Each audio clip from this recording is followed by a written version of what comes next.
I was bringing a guest on real Oh, quick. okay. Yeah, hang on. While you're doing that, let me put on my shirt. Oh, you son Hold on. Ah, you son of a. hold on. I can't even do it. There we go. Now, okay. Now I feel ready to rock. Woo, buddy. See you later. Sweep your bitch asses.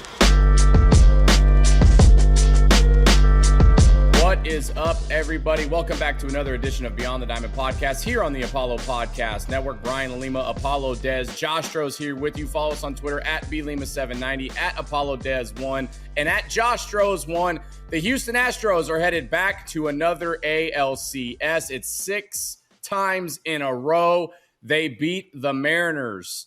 In 18 innings, they swept their asses. See you later. Hang on. Hold on. Hey. Oh, wow. Is that hold on. What do you got going? Is that room?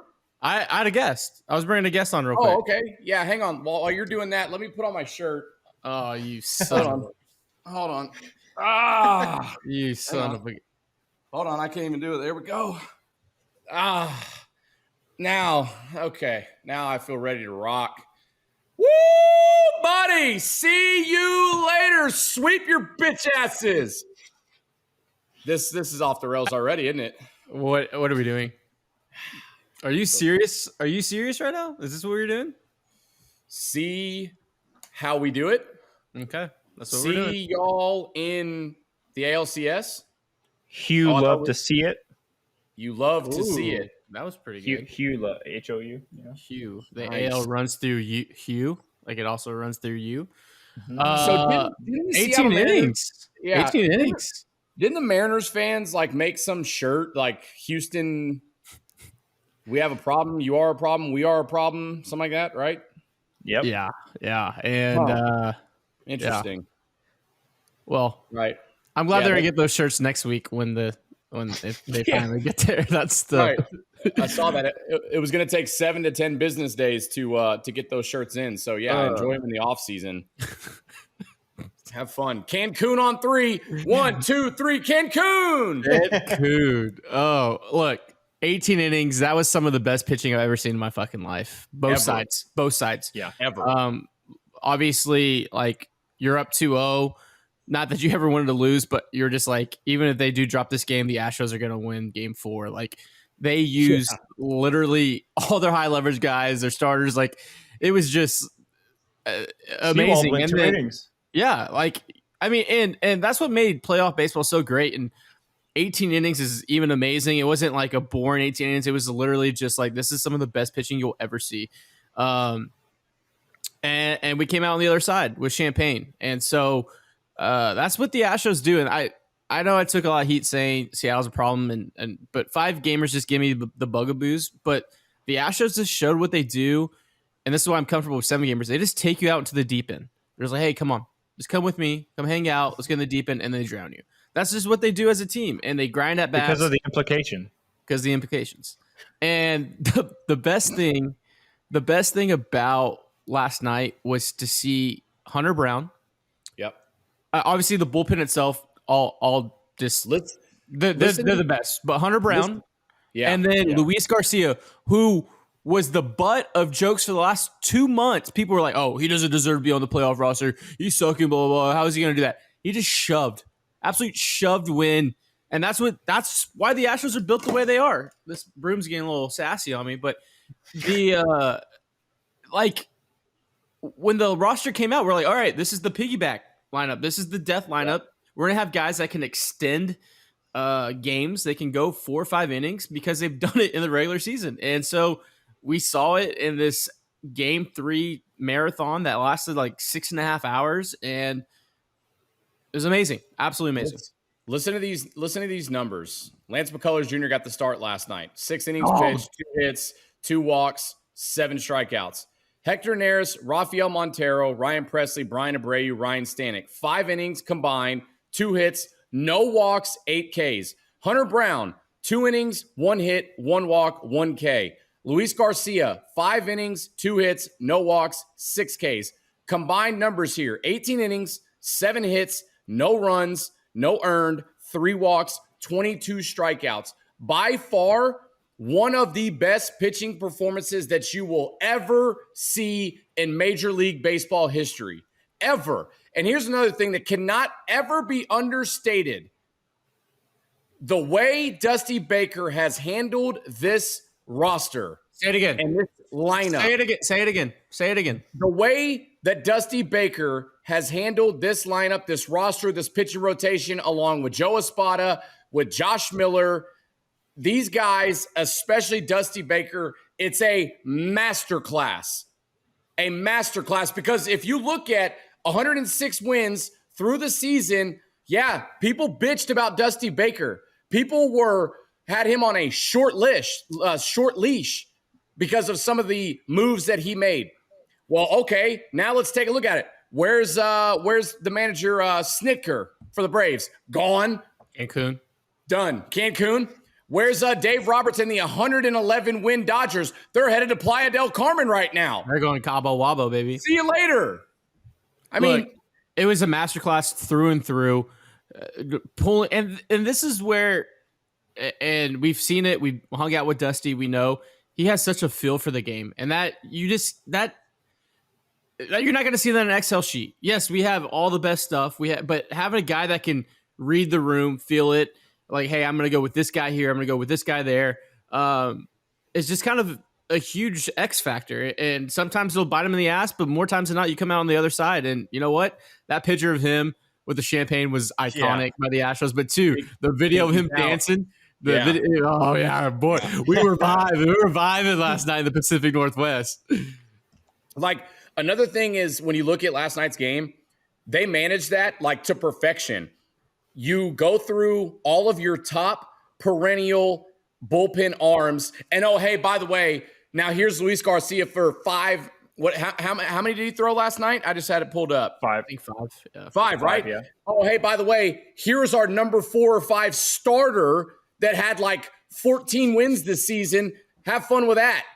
He came in and did a Roger Clemens. It was 100% Roger Clemens. I mean, like you, and not to mention, Jose Urquidy was ready to go if needed. He could have thrown another 6. Yeah. They could have played. They could have played 28 innings last night. They said I forget who quoted it, but somebody said from the Astros said they could have gone 30 innings if they needed to. They had Jose Urquidy playing Such an outrageous statement. But think about that. Think about how deep this pitching staff is.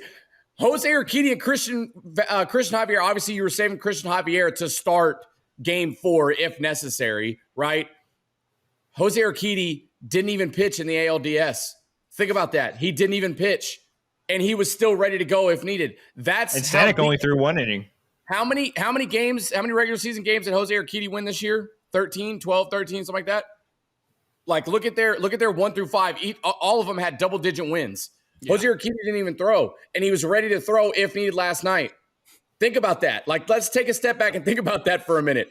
The Mariners were out of pitching. Like, they were done. Robbie Ray was going to have to throw 6 if needed, and there's no way he was going to make it through 6. I wonder who would have threw Game 4 for them, dude.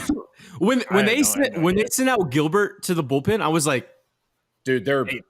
They literally have this nobody else. This is it. They weren't even going to. Urquidy won 13 games.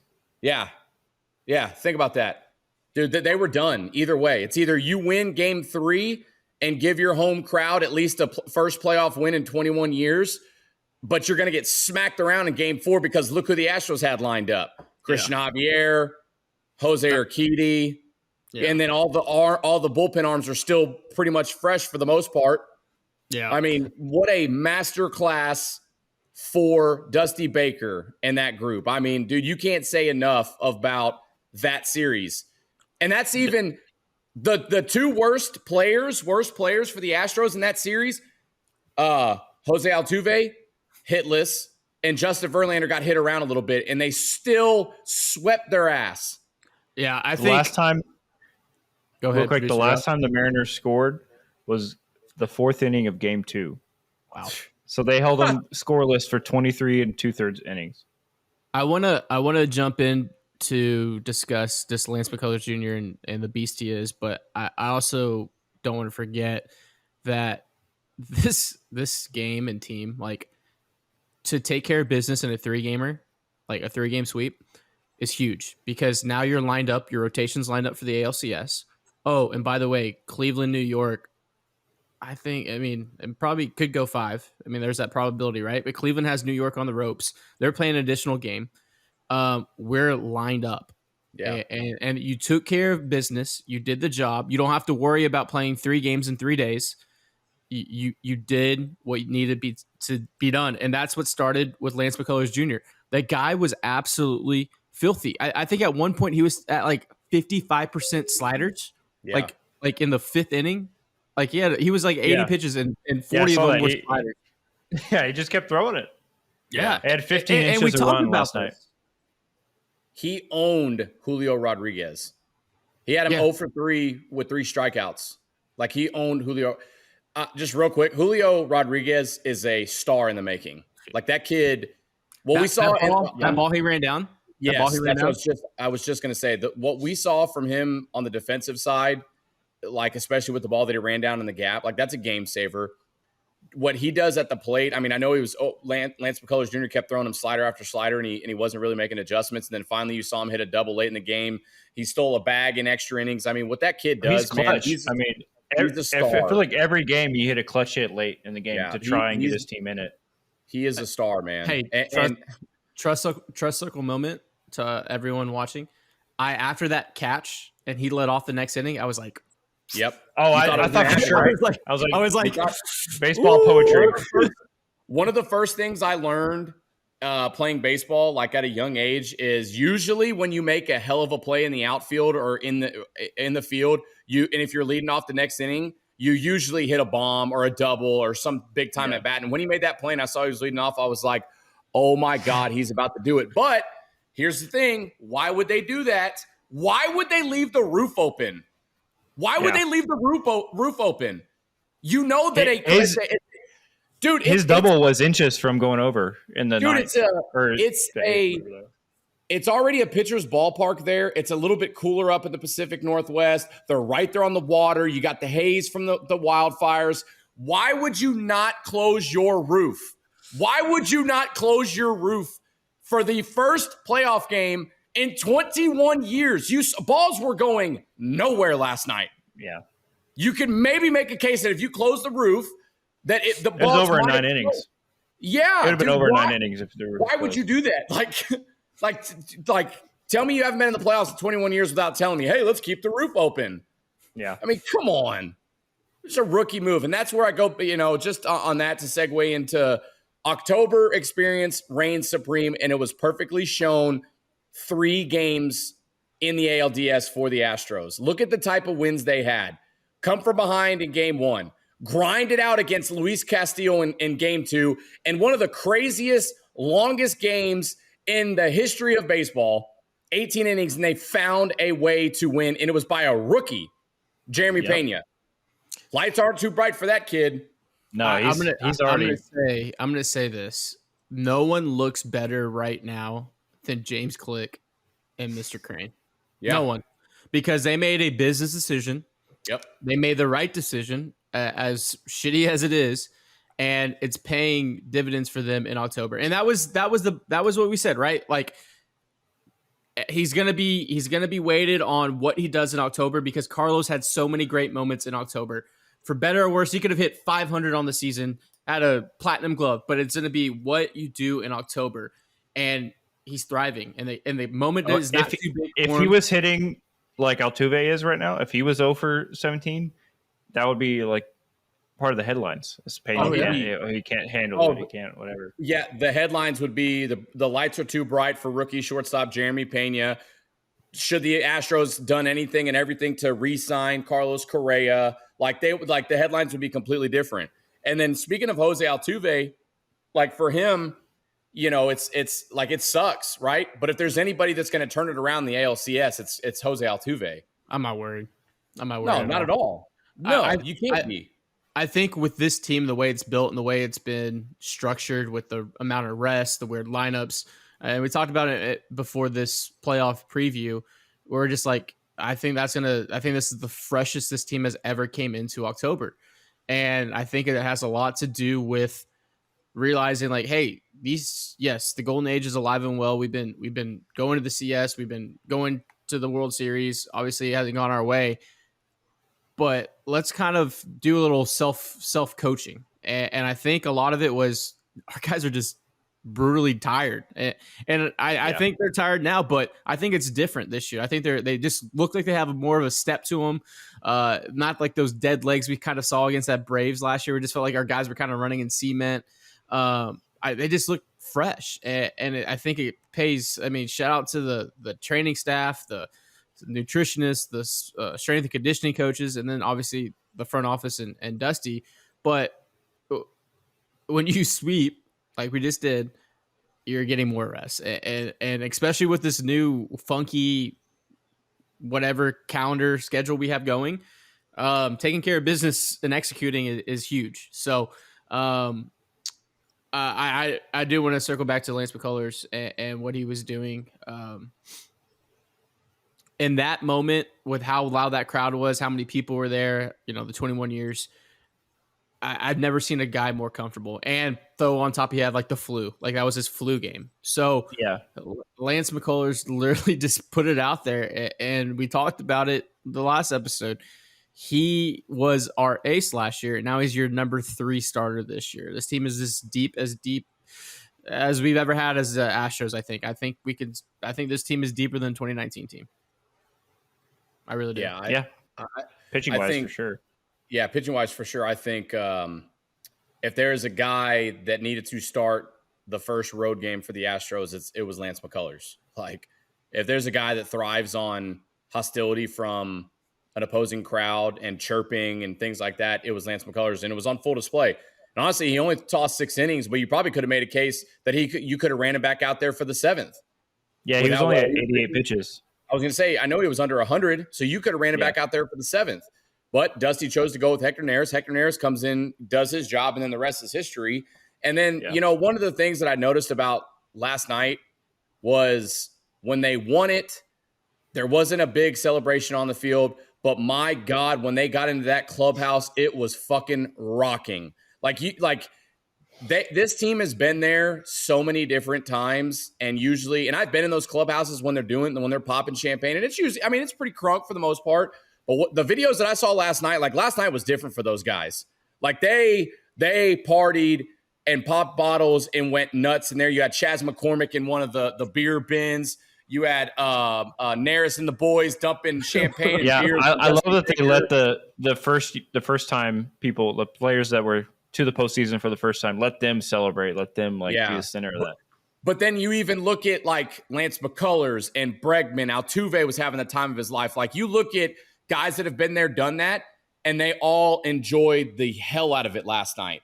And it's usually I think they also knew that Seattle might have been their toughest matchup.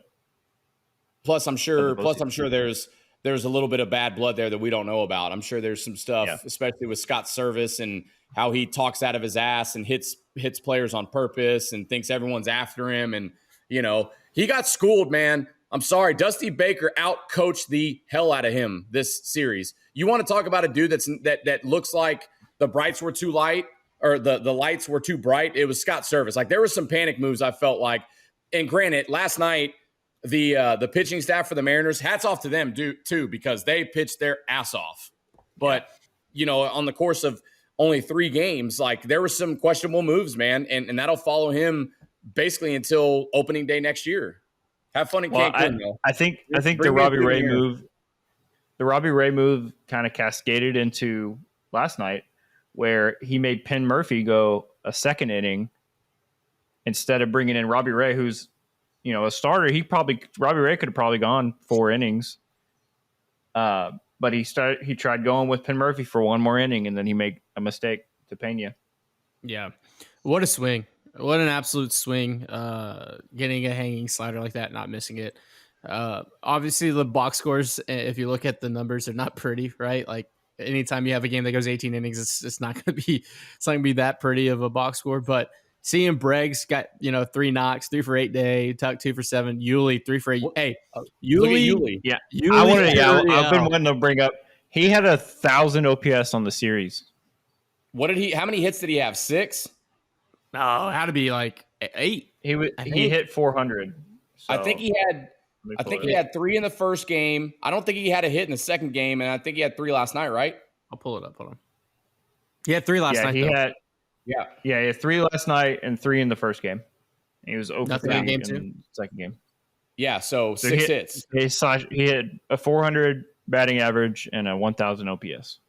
I mean, that's why. And a ball that J-Rod ran down that should have. Yeah, that should have been a game winning single. Yeah, that's why when you get to the postseason, nothing else matters. It's a fresh start for everyone, including teams like the Braves, teams like the Dodgers, and this whole like social media today and is fucking stupid. Like people are bitching about how the postseason is constructed. They're bitching about how there's only 5 games in the DS series, which it's been like that since the end of time or beginning of time. You've got people that are complaining about the Astros social media team for saying "see you later" or "see you sweep" or whatever it was with the broom, right? People here in Houston that cover the team are being soft ass little bitches about it, and like it's unbelievable, man. Like. We should start handing out trophies to the regular season champs. Like, okay, that's like the epitome of let's give everybody a participation trophy. Everyone gets a medal. Hey, Dodgers, thanks for the 111 wins. Here's your trophy. No, it's baseball. Not every year the best team doesn't always win the title. Look at 2019, the Nationals. They were dead in the water in August that year. They caught fire in September, limped into the wild card and ran the table and beat the Astros. Look at the Braves last year. The Braves were not good throughout the year. They caught fire, they get in the wild card, and they beat the Astros. Look at them this year. One of the best teams down the stretch. They take the lead late in the NL East. They beat the Mets, and the rest is history. They got eliminated. Same thing with the Dodgers. Dude, the Dodgers won 111 games. 111. Yeah. And they just got smacked around by the Padres, who they saw like 18 times this season, 19 times this season, or whatever it was. Padres are good. It's just crazy, man. I can't believe people are just up in arms. And honestly, if the Astros would have gotten beat, the narrative would be completely different. Like, could you imagine? Everybody would be shitting on I bet you other teams, like the Angels, might have posted something. Like other teams, pages would have posted something. Like everybody, all the professional go delete those drafts, boy. Go delete those drafts. Yeah, crazy, man. I just think taking care of business is huge. Coming back to Houston, the guys are gonna be dialed. We have home field advantage throughout playoffs. Yep. So you take care of business in the CS, you get another pennant. The NL has to beat you in Houston, and game 1 and 2. So I think that, and we'll jump into the playoff preview next episode when we know who we're playing with, the Guardians and Yankees going into game 4 tonight on Sunday. But that was just damn good baseball, like through and through, 18 innings, leaving it out there. And also, like, if you're a Mariners fan, obviously it sucks. You waited 21 years. You got your money's worth. You got your money's worth in the sense of like, if you got a playoff ticket, like, or if you're an Astro fan that traveled to Seattle, you definitely got your money's worth for 18 innings. So they got 2 games for the price of 1. They literally got 2 games for the price of 1. Think about it this way. Like, imagine if we were at that game and last call was in the 7th inning and you finished your last beer in the 8th. I would have been so pissed. You probably would have like a double hangover. You'd get your initial hangover like right after and I drink it, and then like by the 15th inning, you're like, oh, I have another hangover going on. Yeah, that game was 6.5 hours long.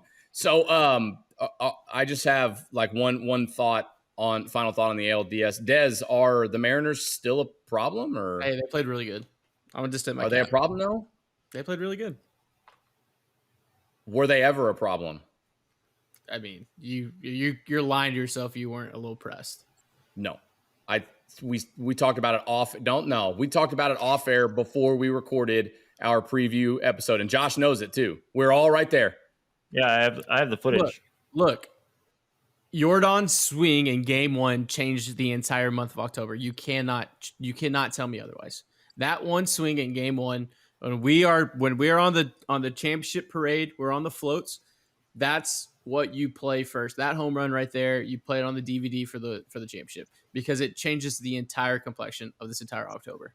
And I'm happy. You think if they lose that game, they lose the series? I think we're still playing right now.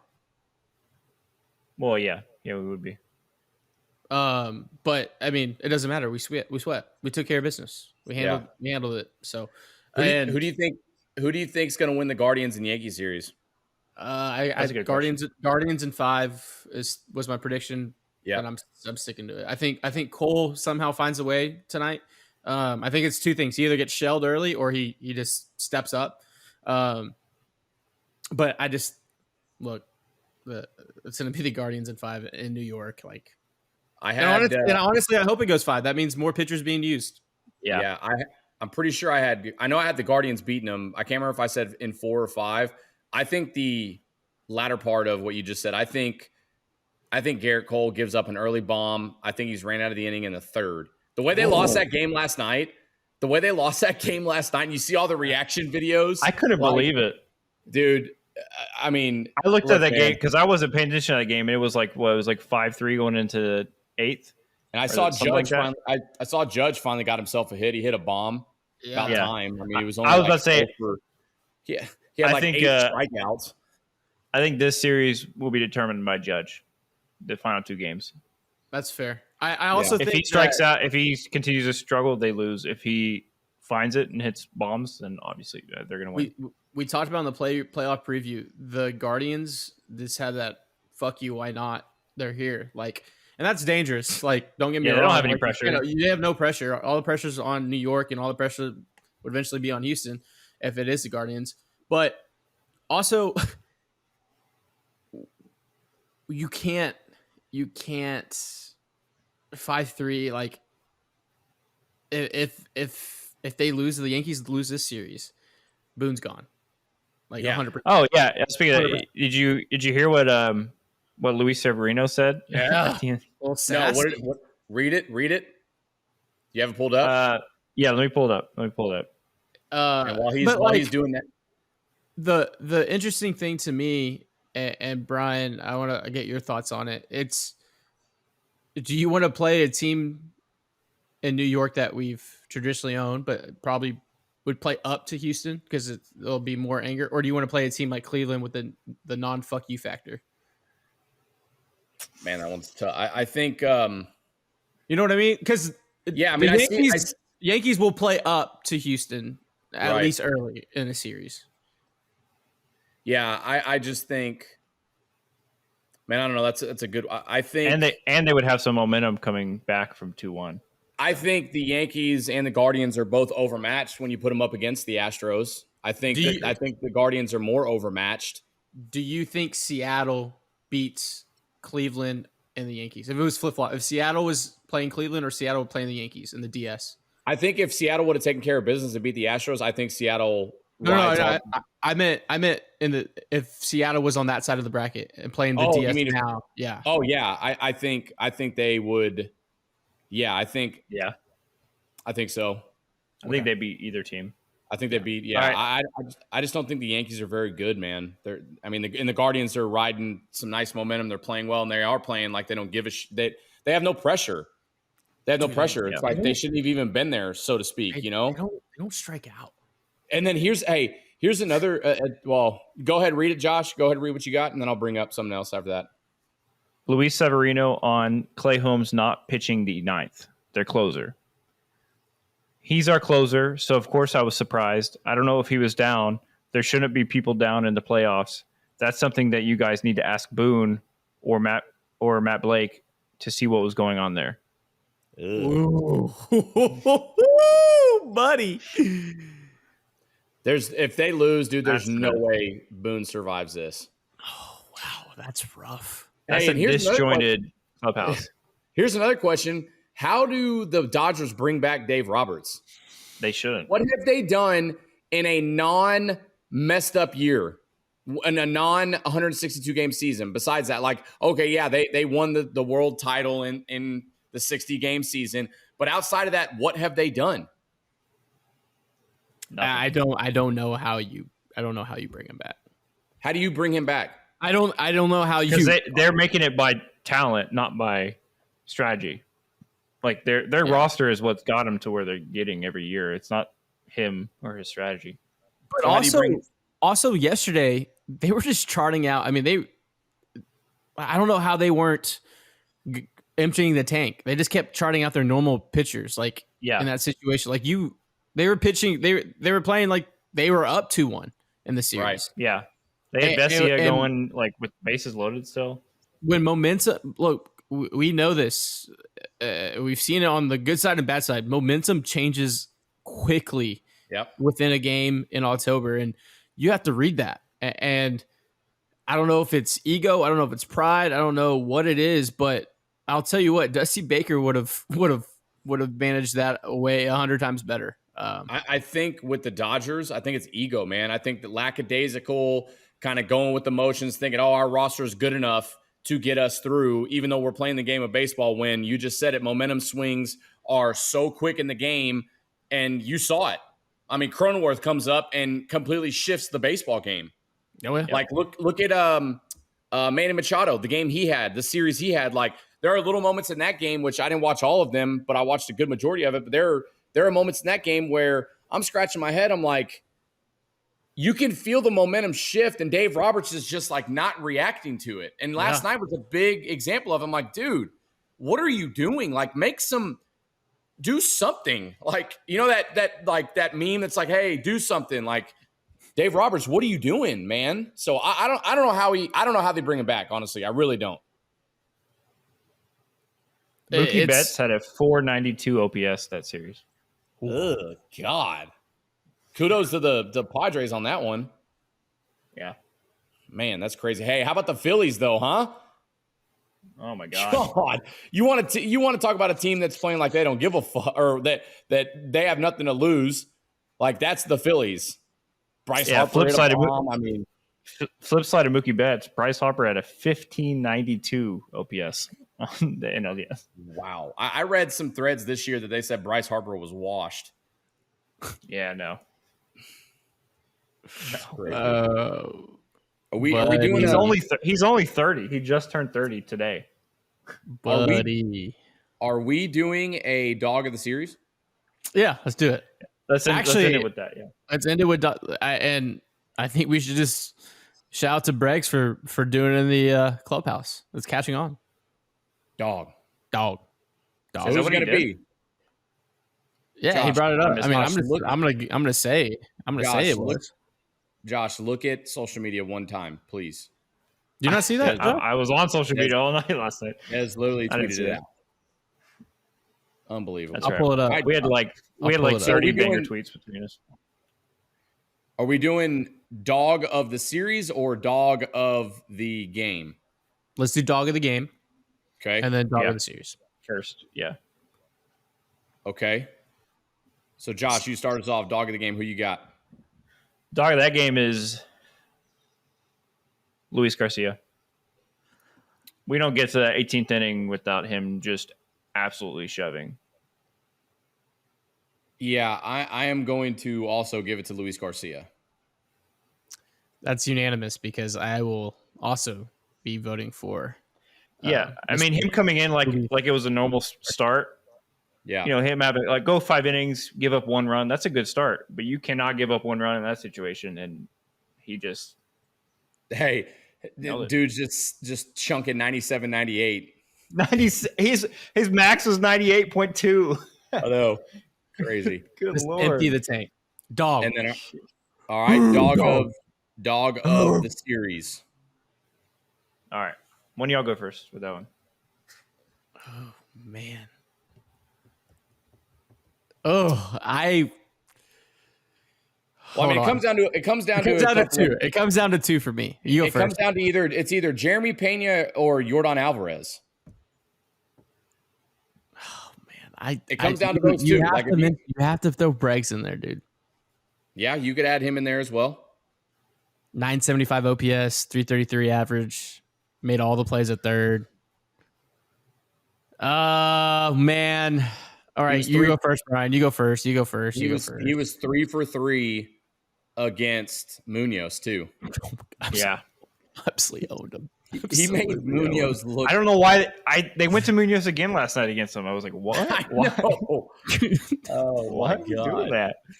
What were Pena's stats for the series? For the series, he had a 794 OPS. With a bomb, 1 RBI. He could have batted. He could have had an OPS of 200, but the 4 moments.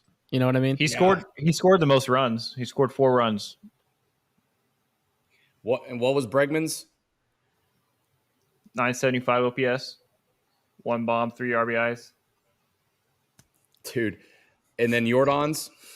Jordan's is 1,086 OPS. And that was with an 0 for 7. Yeah. I mean, I'll go ahead and go first. For me, it's got to be Jordan for me. This is what I'm gonna do for my dog of the series. You can make a case for all 3 of those guys. So I'm gonna take the route, and I'm gonna say my dog of the series is Dusty Baker. Wow. That was good. Dusty Baker. Wow. Dusty All Baker, right. dog of the series. You know what? I agree. You know what? I'm in. I'm on that train. I'm on that. That was good. Dude, you could give all 3 of those guys that we just named dog of the series, and who better than Dusty Baker? So Dusty Baker, congratulations. You're the dog of the series. Yeah. It's a team thing. Dusty, we will send you a box of red wine. We've already got it purchased. A little sangria, whatever wine you want. It's going to come from us to you. Sofranzia. Sofranzia. Maybe a little barefoot Moscato, whatever you want. It's on us. We got the grapes. We got the grapes. We got them. Dusty Baker, dog of the series. Inaugural, first annual dog weekly ALDS. Dog of the series. Yeah. I mean, Dusty who better? Baker. Dusty Baker. Let's give another round. Another round. There he is.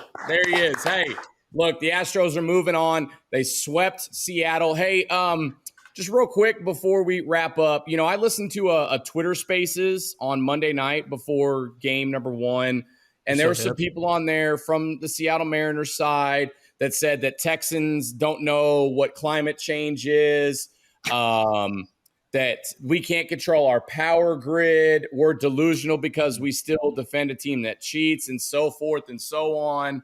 Again, I hope you enjoy your off season. Okay. Hop on a plane, maybe go east, maybe go south, go somewhere, get out of the that autonomous zone that the people in Seattle have. Just enjoy it, okay? Because the Astros are headed to the ALCS for the 6th straight year. So thank you. That's it. I got it. That's all I have to say. Wow, Mariner, that's awesome, dude. You're a tic-tac-toe, 6 in a row. That's it. Let's fucking go. So what we got? We'll record on Tuesday, huh? Tuesday, right? Yep. And if you're still here watching, like, subscribe, resubscribe, unsubscribe, hit that like button. Right there. It's right there. Yep. That's it. We'll see y'all Tuesday. October experience reigns supreme. Astros moving on. ALCS preview. Josh, let's try this again. You ready to take us out? Am I? You are listening to Beyond the Diamond on the Apollo Podcast Network. We will be back on Tuesday. Peace. That was so bad. Love you guys.